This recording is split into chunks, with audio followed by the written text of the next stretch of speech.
Então, pronto. Pessoal, vamos lá. Hoje a gente vai falar sobre uma outra etapa da filosofia, certo? Se a gente antes estava falando da filosofia antiga, na Idade Antiga, certo? Hoje nós vamos falar da filosofia na transição entre a antiguidade para o medieval, para o medievo. A gente vai falar sobre o surgimento da filosofia cristã. É bom que a gente saiba primeiro uma coisa. Quando a gente fala de filosofia cristã, não quer dizer filosofia medieval, porque a filosofia cristã, ela começou no, na antiguidade, ainda no Império Romano. Né? Como vocês sabem, o cristianismo ainda se tornou a religião oficial do Império. Okay? Então, naquele momento de transição do Império Romano do Ocidente para a Idade Média, para o medievo, certo? Nós vamos ter o surgimento dessa filosofia cristã. E aqui a gente vai dividir ela em duas, porque tem dois pensadores muito importantes que a gente vai discutir nessa parte da nossa aula, né, que vai ser dividida em duas, que é o Santo Agostinho e o São Tomás de Aquino. São os dois maiores pensadores da filosofia cristã clássica, né, onde esta filosofia ela vai ser dividida em dois momentos, em duas fases. A fase patrística e a fase escolástica. A fase patrística com Santo Agostinho e a fase escolástica com Santo Tomás de Aquino.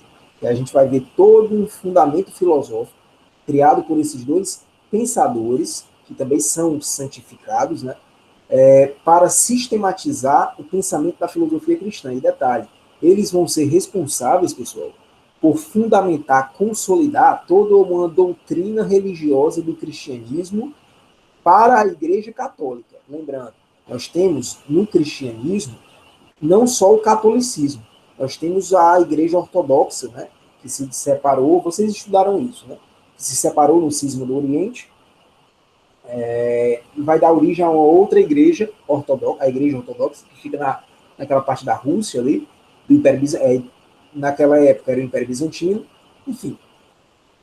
O que eu estou querendo dizer é que a gente vai estudar aqui a filosofia cristã no Ocidente, mais especificamente na Igreja Católica.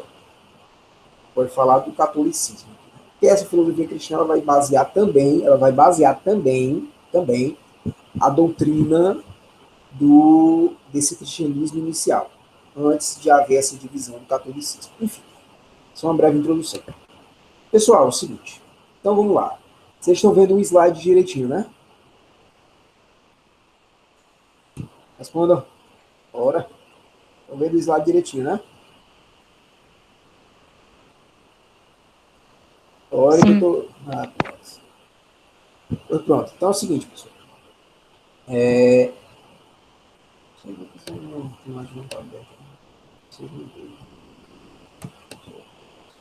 o seguinte. Pessoal, o cristianismo, uma breve introdução histórica. O cristianismo ele vai se fundar enquanto religião oficial do Império Britânico lá para o fim da história romana. Britânico não, perdão, pelo amor de Deus. Do Império Romano, lá para o fim da história do Império. Certo? Quando ele está tá naquele cai e não cai, e aí o imperador Constantino ele oficializa essa religião como a religião oficial do Império. Pessoal, um dos principais desafios dos intelectuais dessa religião, certo? Vai ser justamente evangelizar os povos do Império.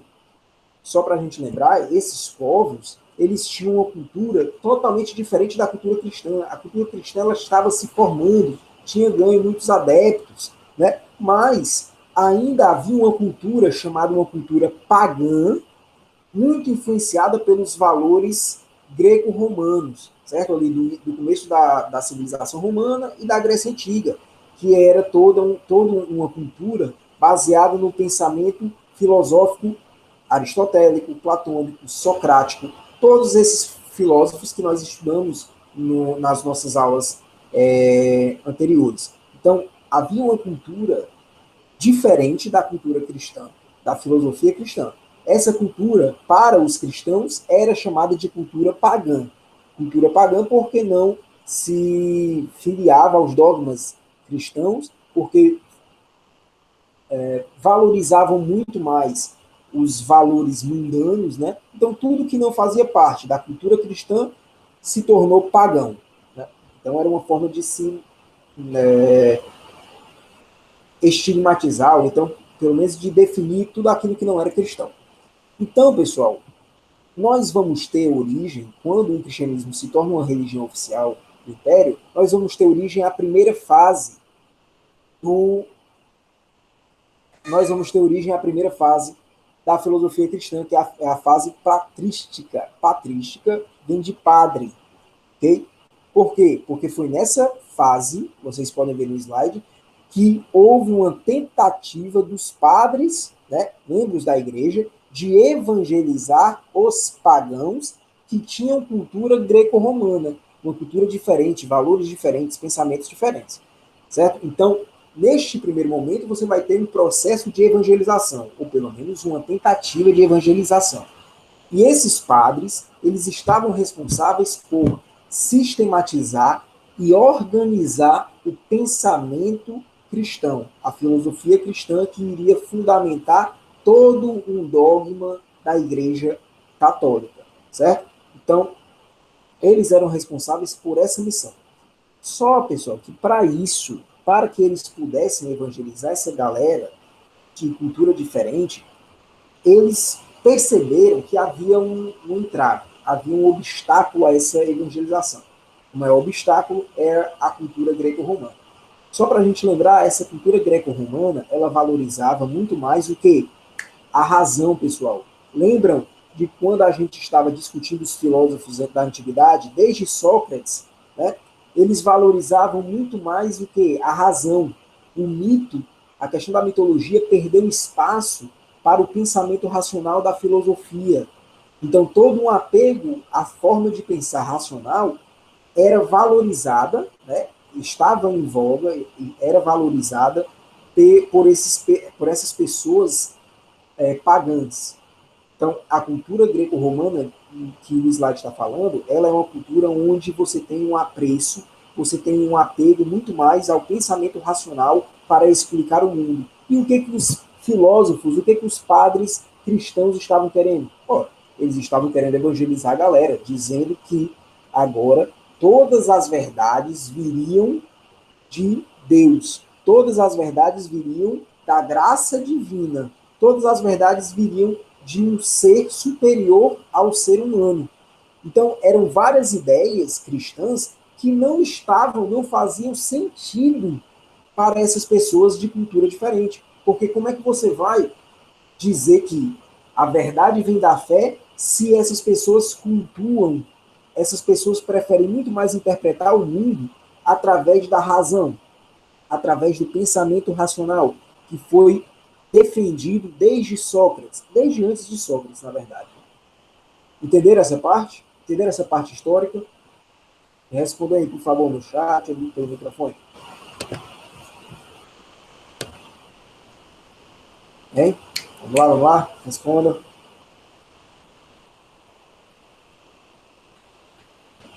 Sim, né? Beleza, Arthur. Outro, Vanessa, Júlia, cadê o pessoal? Thaís, Thales, entenderam essa parte?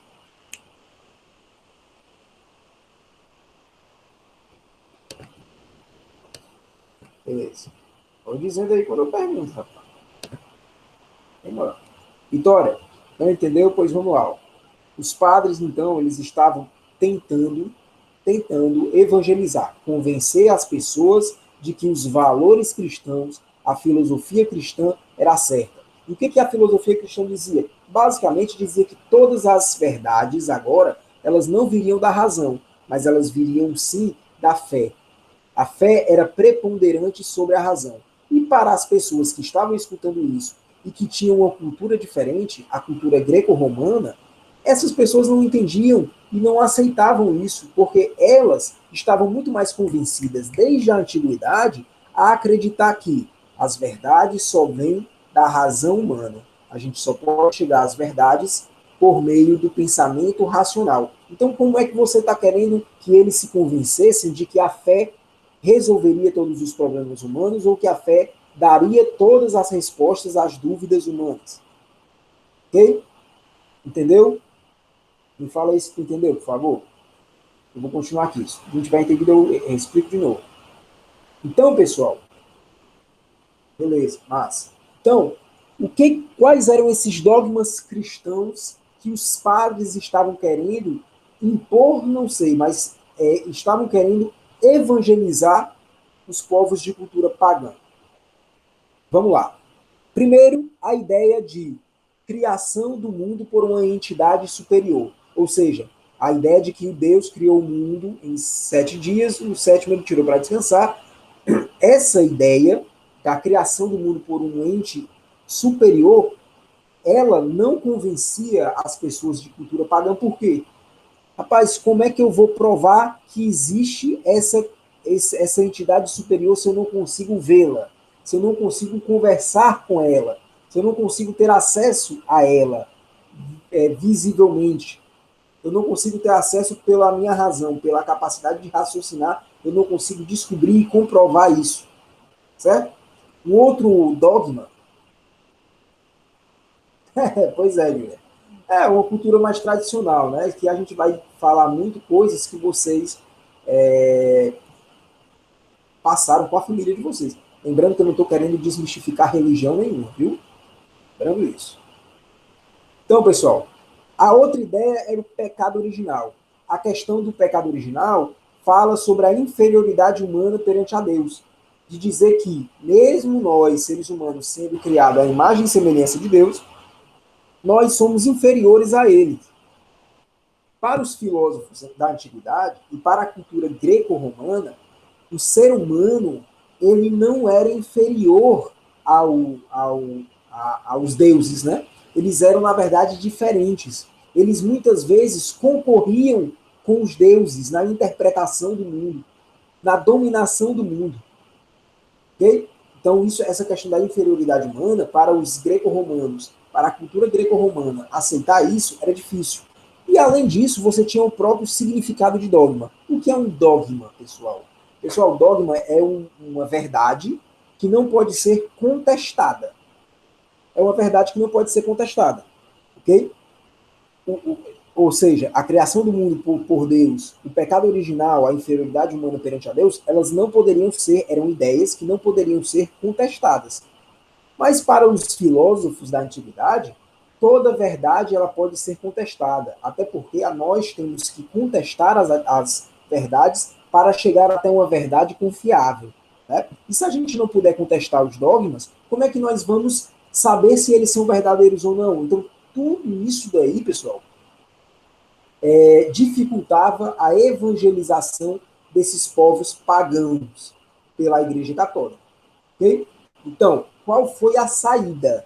Qual foi a saída? A saída foi tentar conciliar o cristianismo com a filosofia grega.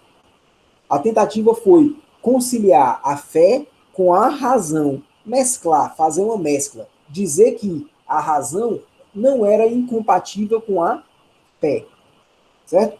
Apenas eram complementares. A razão e a fé eram complementares e não incompatíveis, beleza? Então, isso daí vai ser uma primeira tentativa desses padres. Então, vamos lá. Eles viram que, aqui não está dando para evangelizar. Tem um obstáculo. Há culturas diferentes. Uma cultura que valoriza a razão e outra cultura que valoriza a fé. Então, para nós conseguirmos evangelizar esse povo, nós temos que fazer uma mescla. Uma mescla entre a razão e a fé. Dizer que a fé depende da razão do mesmo jeito que a razão depende da fé. E a gente vai ver quem conseguiu fazer isso. Foi Santo Agostinho. Ok? Então havia uma tentativa de conciliar o cristianismo com a filosofia grega.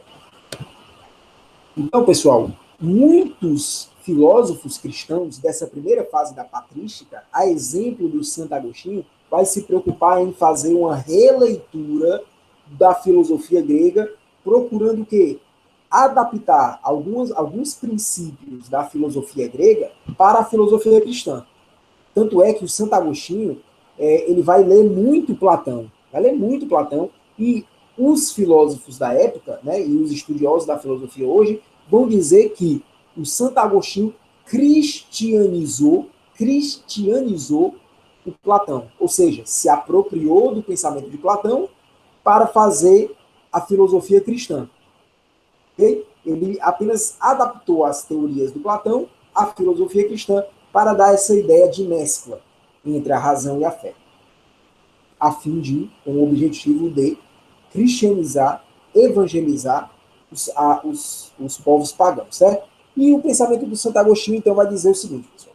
Só fazendo uma breve introdução da vida de Santo Agostinho, ele tinha uma vida muito errante, muito marcada por vícios, marcada por desafios e provações. Antes dele entrar para o cristianismo, se converter ao cristianismo, ele vivia uma vida marcada por agonias, por incertezas do seu objetivo, da sua finalidade de existência. Certo? Então é um cara que passou por muitas privações até chegar à graça divina, como ele vai dizer, né? Até chegar ao encontro com Cristo, certo? Até o momento em que ele vai se converter ao cristianismo, e ele vai dizer que se converteu ao cristianismo porque foi agraciado pela graça divina. Ele foi agraciado pela graça divina, ok? Ele vai dizer que ele era um predestinado a se converter ao cristianismo. E essa graça divina levou ele até o encontro com Jesus Cristo, até o encontro com a verdade absoluta, com a verdade suprema. Certo? Então vamos lá. Para ele, pessoal, é uma característica do pensamento dele aqui. Tá? Rogério. E aí, Rogério? Beleza? Para ele, pessoal, o que acontece? A salvação, ela não está posta para todos. Nem todos vão ter acesso à graça divina, certo? Somente aqueles predestinados iriam ser agraciados pela graça divina, certo? E que escolheriam o bem eterno ao invés dos bens mundanos. E a partir daí, ele iria ter acesso, essa pessoa predestinada iria ter acesso à chamada cidade de Deus. Ok? Então, essa ideia de que nem todos poderiam ser salvos, nem todos poderiam ser agraciados divinamente, nem todos escolheriam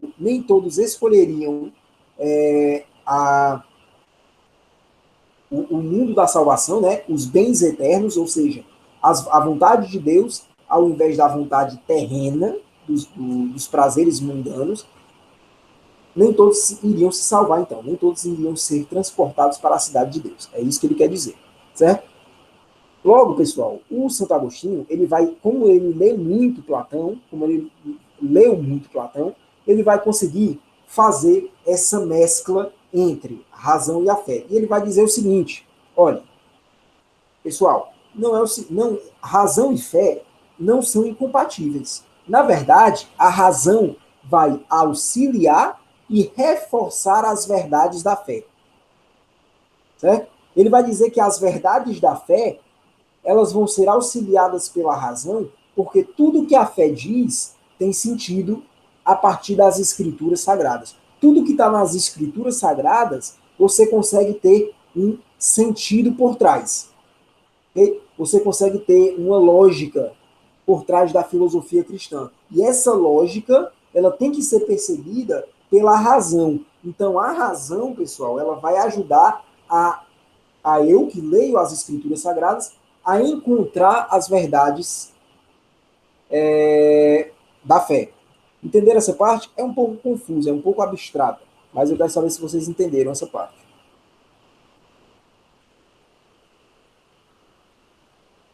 A Thaís não está conseguindo entrar? Entendeu, né, Arthur? Beleza. Vou repetir. Júlia, fala para ela desinstalar e instalar de novo, porque esse problema já deu e tem que fazer essa operação. Viu? Fala para ela. Então, vamos lá. O São Tomás de Aquino, o Santo Agostinho, ele vai fazer o quê? Ele vai procurar compatibilizar, ele vai procurar mesclar a fé com a razão. E ele vai dizer o seguinte. Beleza. Ele vai dizer o seguinte, a razão vai auxiliar e reforçar as verdades da fé. A razão é auxiliadora para a correta interpretação das escrituras sagradas. Ele vai dizer o seguinte, pessoal, na Bíblia, tem uma lógica por trás da Bíblia, tem uma lógica por trás dos ensinamentos de Deus. E essa lógica, para fazer sentido, nós temos que interpretar de forma correta essa lógica. Toda filosofia tem uma lógica, certo? E se nós conseguirmos interpretar logicamente os ensinamentos das Escrituras Sagradas, ok? Nós vamos conseguir, como eu posso dizer, nós vamos conseguir chegar até as verdades da fé. Nós vamos interpretar de forma correta o que a igreja quer falar, o que as escrituras sagradas querem falar. Mas para a gente interpretar de forma correta, a gente tem que perceber essa lógica. E essa lógica só pode ser interpretada se a gente pensar com a razão, se a gente conseguir raciocinar lendo as escrituras sagradas e percebendo o que os cristãos, né, querem falar, o que Deus, através das escrituras, quer dizer para a gente. A gente tem que encontrar, por exemplo, a gente tem que encontrar um sentido. Entenderam essa parte? Vejam aí, por favor. Entendeu? Massa. Beleza. Logo, pessoal, Santo Agostinho ele vai dizer o seguinte, ó, para uma frase que vai exemplificar essa mescla entre razão e verdade. Razão e fé. Crer para compreender e compreender para crer. Então, é necessário crer, ter fé para compreender. E é necessário compreender para ter fé. Okay? Eu preciso ter fé naquilo que eu entendo. E eu preciso entender para ter fé. Okay?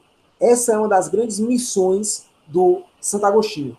Por isso que a filosofia cristã ela vai conseguir se disseminar bastante entre aqueles que antes tinham valores pagãos.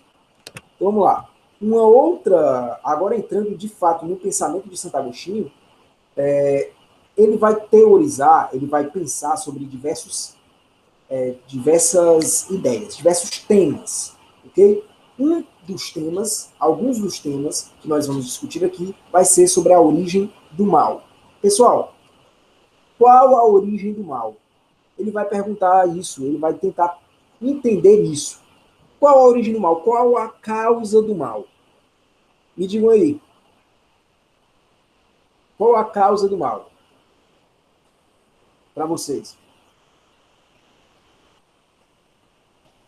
Como é que eu posso dizer que o mal existe se todos nós fomos... Pronto, o mal existe, mas qual é a causa dele? Qual é a razão dele existir? De onde ele veio? Qual a origem do mal?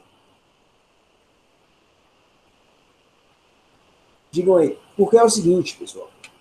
Se... não existe, né? Pronto. A questão é essa. Se nós somos criados, se o mundo é criado por Deus, né? E Deus, ele é bom. Deus, ele é bom. Na filosofia cristã, Deus, ele é bom. Ele não tem maldade, certo? Se ele não tem maldade, e ele criou o mundo, criou a gente, criou todos os seres vivos, como é que existe o mal?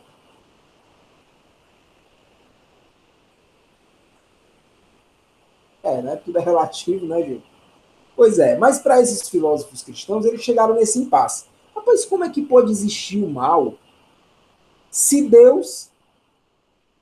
Mas como é que pode existir esse capeta se tudo que foi criado foi por Deus? E Deus é bom. Se Deus é Também tem a bom... questão do livre-arbítrio, não é não, mano?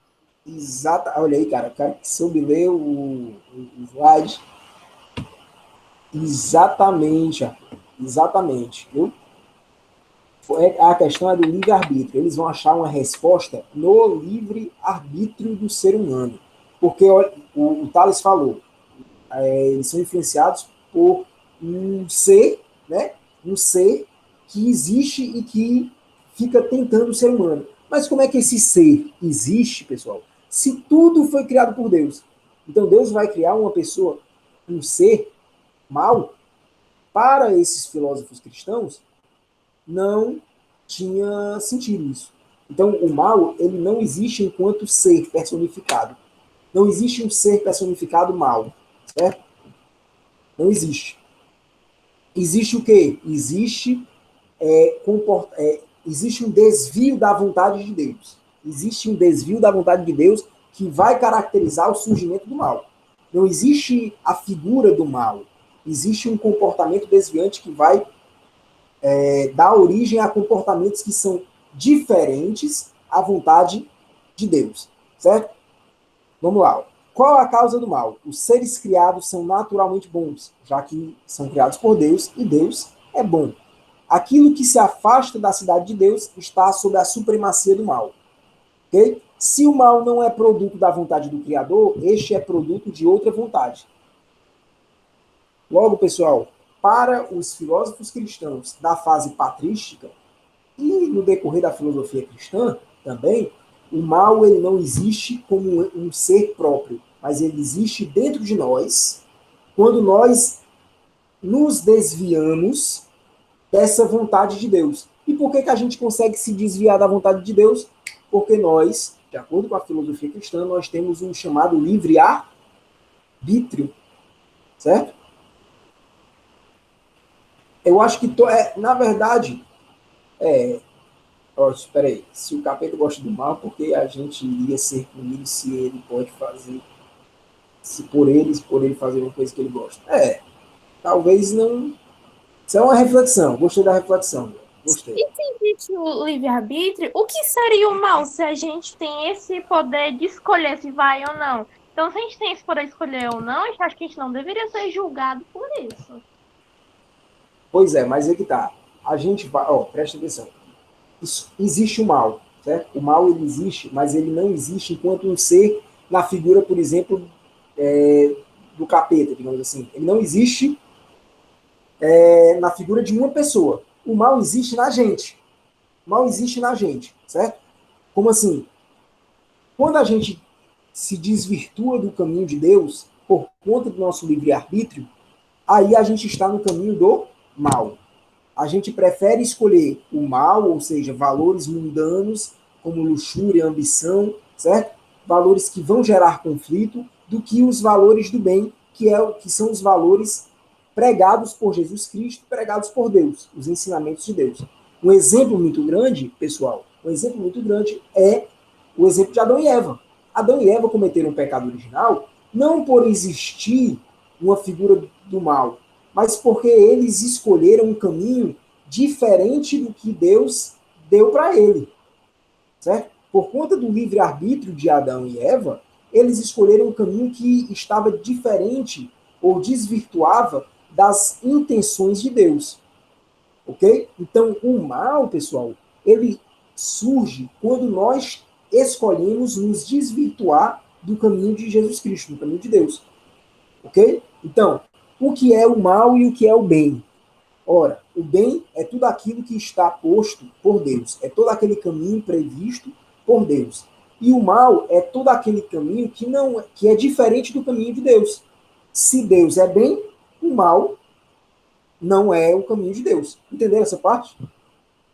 Se o caminho de Deus é o caminho do bem, logo o caminho do mal é aquele que é diferente do que Deus fala, do que Jesus Cristo fala, do que a filosofia cristã está falando. Entendem? Entendem, pessoal? Entendi. Entenderam, né? Pronto. Mas então, é o seguinte. Vamos ver. Então, a origem do mal, já que o mal não é criado por Deus, a origem do mal é o nosso livre-arbítrio. Porque Deus não criou o mal, mas ele nos deu livre escolha para seguir, para escolher o caminho. Ele deu livre-arbítrio para nós escolhermos o caminho a ser trilhado. E não necessariamente a gente escolhe o caminho de Deus, o caminho da verdade, o caminho da felicidade ou o caminho do bem. A gente às vezes envereda para um outro lado, né, para um outro percurso. Então, o ser humano, criado à imagem e semelhança de Deus, ao escolher esse caminho do mal, e esse caminho do mal é um caminho diferente dos ensinamentos de Deus, ele perverte a sua natureza de bondade. Júlio, Se o mal, a gente pode dizer que o livre... Exatamente. A gente, muitas vezes, não sabe escolher o caminho certo para os filósofos cristãos, viu? Estou dizendo para os filósofos cristãos. Valeu, Rogério. Mas então, a gente vai chegar lá ainda no ponto ápice. Deixa eu acelerar aqui que a gente já termina a aula. Já dá a hora. Então, pessoal, ó, quando o ser humano ele sai do caminho do bem, ele perverte a sua natureza. Porque, querendo ou não, se a gente é criado por Deus e Deus é bom, querendo ou não, a gente é bom. Mas nós temos um livre-arbítrio. E nós, então, ao escolhermos um caminho diferente, nós acabamos invertendo, né? Nós acabamos invertendo a nossa natureza. Nós pervertemos a nossa natureza. A nossa natureza que é boa, nós escolhemos o caminho do mal. Então a gente acaba invertendo toda a nossa finalidade humana. Mas, para Santo Agostinho, ele vai dizer o seguinte, que alguns podem se salvar. Mas é que tá, Júlia. A escolha não é nossa. Ele criou o livre-arbítrio, a gente que escolhe. Certo? A gente que escolhe. Então, ele criou o livre-arbítrio, então a gente escolhe. E se a gente escolhe um caminho que é o diverso do dele, querendo ou não, é porque nós definimos a nossa própria sorte. Nós criamos o mal. Completa de chacatáfio falando de mal. E quem aqui é pessoa má? Como é? E quem aqui é pessoa má? Pois é, eu sei. Só estou dizendo aqui é porque a filosofia cristã, né, de Santo Agostinho. Mas vamos já sair desse ninguém aqui é uma pessoa do mar, mas eu acho que os professores já me fizeram sofrer bastante aqui nessa quarentena. Só Concordo.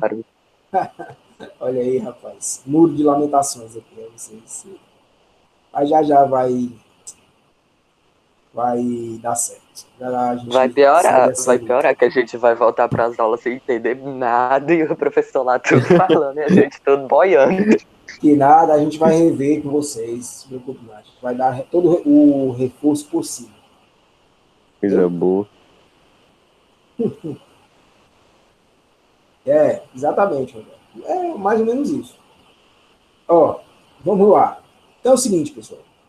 Aquelas pessoas que pervertem a sua natureza, né? Essas pessoas, para o Santo Agostinho, ainda podem ser salvas, certo? Elas ainda podem ser salvas. Mas nem todos, como eu falei lá para vocês, nem todos vão ser agraciados divinamente. Nem todos vão receber a graça divina. Só os predestinados. Só aqueles que escolherem o quê? Escolherem o caminho certo, o caminho do bem, o caminho dos ensinamentos cristãos, certo? Essas pessoas que conseguem escolher, que conseguem abdicar dos prazeres mundanos e conseguem escolher o mundo dos ensinamentos cristãos, elas são as chamadas predestinadas. Elas vão estar no caminho certo, no caminho do bem, no caminho da chamada felicidade. E é aí o outro ponto de discussão do São Tomás de Aquino que nós vamos ver agora. Certo? Ó, um outro ponto muito importante é a questão da felicidade, pessoal. Para São Tomás de Aquino, certo? Para Santo Agostinho, sempre confundo esses dois. Para Santo Agostinho, pessoal, a felicidade, ela está ligada à ideia da procura de Deus. Ela está ligada à ideia do pensamento cristão. Okay? Ela está ligada, então, ao encontro que eu tenho com Deus. Nós somos felizes, então, quando nós encontramos Deus, quando nós encontramos a verdade que existe em Deus. Porque Deus compõe todas as verdades. Todas as verdades elas podem ser achadas na fé, certo? Na imagem de Deus, nos ensinamentos bíblicos, nos ensinamentos cristãos, que são a palavra de Deus. Ok? Então, a nossa felicidade, para os filósofos cristãos, para Santo Agostinho, está vinculada à nossa capacidade de encontrar, de buscar o caminho de Deus, de buscar o caminho do bem. Nós só vamos ser felizes, pessoal, para os filósofos cristãos, se nós tivermos acesso ao quê? Aos ensinamentos de Deus, as verdades da fé. Entenderam essa parte? Entenderam? Falem para mim, por favor. Sim. Entenderam, né? Pronto. A felicidade existe em Deus e cabe a nós buscarmos, não nos desvirtuarmos, né? A gente não desvirtuar desse caminho do bem, ok? Então cabe a gente sempre buscar os ensinamentos, a verdade que existe em Deus através dos seus ensinamentos. Isso é a felicidade para Santo Agostinho. Diferentemente do que ele vai dizer de alegria. Alegria, para ele, é momentânea. Alegria é efêmera. Alegria passa rápido. Alegria, então, está associada aos prazeres mundanos, certo? Aos prazeres mundanos. Foi o que eu coloquei aqui para vocês, eu queria gerar essa discussão aqui para a gente acabar, com relação à felicidade, pessoal. O que é felicidade para a gente? Qual a ideia de felicidade que nós temos? A felicidade está no que a gente compra? A felicidade está nos nossos grupos de redes sociais? É isso que define o que é felicidade para a gente? O que é felicidade? O que torna a gente feliz hoje? É o tanto de A minha dinheiro que eu tenho? cama. Pode ser também, mas por que a sua cama? Por que a sua felicidade está ligada ao seu ócio? É uma felicidade bem material, Ai, né, sei Júlio? lá. Sei lá, Lucas. Não, tu viaja muito com a gente. Mas essa é a intenção, rapaz. Filosofia é A viagem. pessoa feliz quando Ó, alguma coisa dá certo pra ela, não é não? Mas não é como não, Júlia. é, Eu não acho que seja algum material ou tipo internet, não. Eu já falei isso na aula passada. Quando eu fico com as meninas, por exemplo, quando a gente marca algum encontro, alguma coisa, eu fico feliz. E a gente nem usa internet ou algum material. A gente só fica lá, sentado numa mesa, conversando e botando conversa fora. a felicidade, então, a felicidade ela pode ser o quê? Ela pode ser algo simples, não pode? Olha aí, rapaz. Ó, a felicidade, Algo então, ela simples. pode ser algo simples, não pode? Como a gente pode ver, ó, a felicidade, ela depende do nosso referencial, muitas vezes. Ela depende da nossa religião. Se nós formos cristãos, ela vai estar muito associada a essa questão do encontro com as verdades da fé. Né? Se nós estivermos, dependendo da nossa situação financeira, pessoal, até um prato de comida pode ser uma felicidade para a gente. Até um simples banho em uma água potável, como está na figura, pode ser um ato de felicidade. Certo?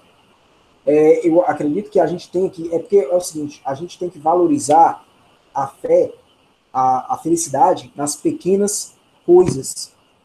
Porque, querendo ou não, quando a gente vincula felicidade a bens materiais, como existem nas duas figuras abaixo, nós sempre estamos constantemente infelizes.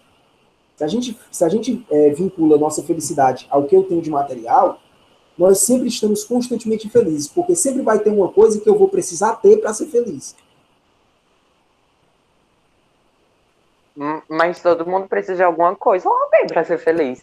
Tipo assim, Será ficar que... sozinho. Não, Mas ficar sozinho, tu fica sozinho em casa, aí tu pode